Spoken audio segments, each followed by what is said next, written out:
Erwin Rommel sat in the back of his staff car, the desert dust thick enough to taste. He didn't look at his officers. He didn't look at the maps. He stared at a small, leather-bound notebook in his lap. His hands, usually steady enough to lead an army across a continent, were trembling. Just hours ago, he was the desert fox, the invincible shadow that kept the world awake at night. Now he was looking at a horizon that had turned into a graveyard of his own making. What he scribbled in that diary wasn't a report for his superiors. It wasn't a message for the public. It was a confession of a man who realized he had just walked into a trap he helped build. He knew something his enemies didn't even realize yet. He knew the war wasn't just changing, he knew it was over. But to understand why the most feared general in the world reached that breaking point, we need to rewind 48 hours. At this point, Rommel believed the situation was stable. In his mind, the Americans weren't soldiers. They were tourists in uniform. He looked at the mountain passes of Tunisia and saw a playground. To him, the maps were clear. The orders were simple. Intelligence confirmed that the inexperienced forces facing him were disorganized, terrified, and ready to break. He wasn't just planning a battle, he was planning a lesson. He moved his units with a surgical confidence that had become his trademark. On paper, the math was perfect. He had the veteran panzers. He had the momentum of years of victory. The air felt like triumph. His staff watched him pace, his eyes bright with the fever of a man who thought he could see 3 moves ahead of history. He told his inner circle that the Army and the Americans would fold at the first sound of a German engine. He believed he was holding all the cards, and the world was waiting for him to play them.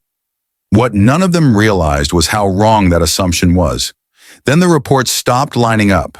It started with a single radio transmission from the Kasserine Pass, a gap in the mountains that should have been a doorway to a total American collapse.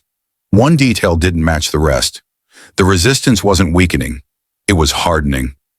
Rommel leaned over the map table, tracing the lines of his advance. A unit that should have been destroyed was suddenly pushing back. A supply line that should have been open was mysteriously silent. And one of his colonels sent a message suggesting they pause to reassess. Rommel didn't even reply. He viewed hesitation as a disease. He convinced himself these were just the friction of war, minor gears grinding in a massive machine. He ignored the frantic tone in the scouts' voices. That decision would haunt them. Instead of slowing down, Rommel doubled down. He ordered his tanks deeper into the narrow passes, squeezing his force into a bottleneck of jagged rock and sand. Pulling back now would admit something worse than a tactical error. It would admit that his intuition, the legendary fingertip feeling, had failed him.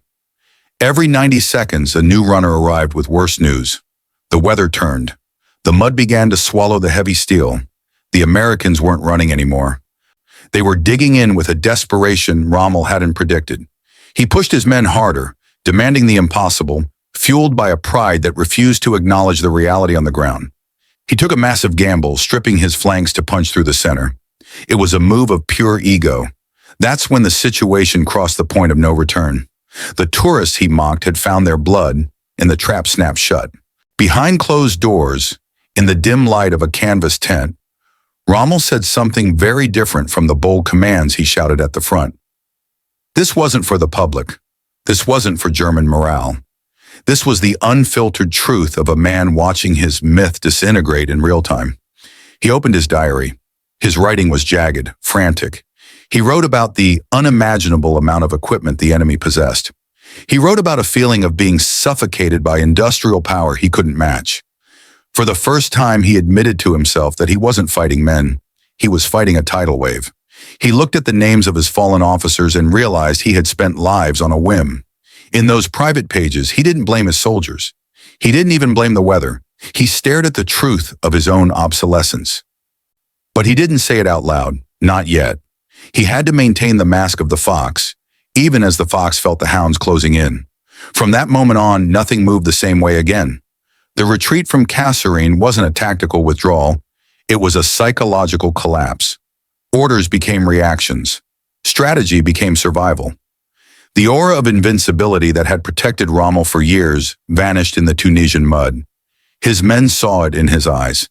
The lightning-fast decisions were replaced by long silences.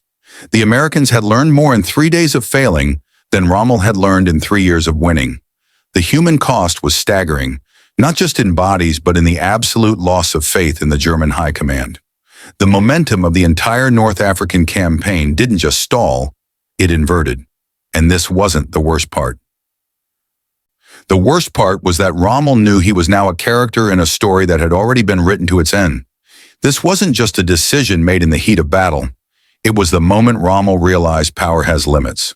The diary entries from the aftermath of Kasserine reveal a man who had transitioned from a conqueror to a ghost. He realized that genius cannot overcome gravity. He saw that the Americans were a new kind of enemy, one that grew stronger the more you hit them. What was permanently lost at Kasserine wasn't just a mountain pass or a few hundred tanks. It was Rommel's belief in his own destiny. The desert fox died in that pass. The man who remained was simply waiting for the inevitable. He realized that he had become a pawn in a game where the board was being tilted against him by forces he could no longer calculate.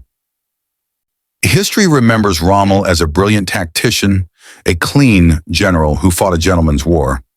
But look at what happened when the pressure reached its peak.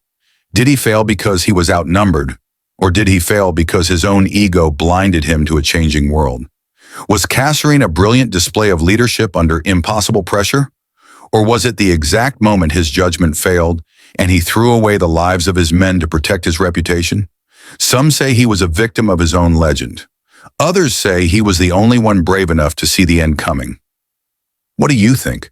Was Rommel a genius betrayed by circumstances, or a man whose arrogance finally met its match? The debate has lasted 80 years. History never agreed. Leave your thoughts below.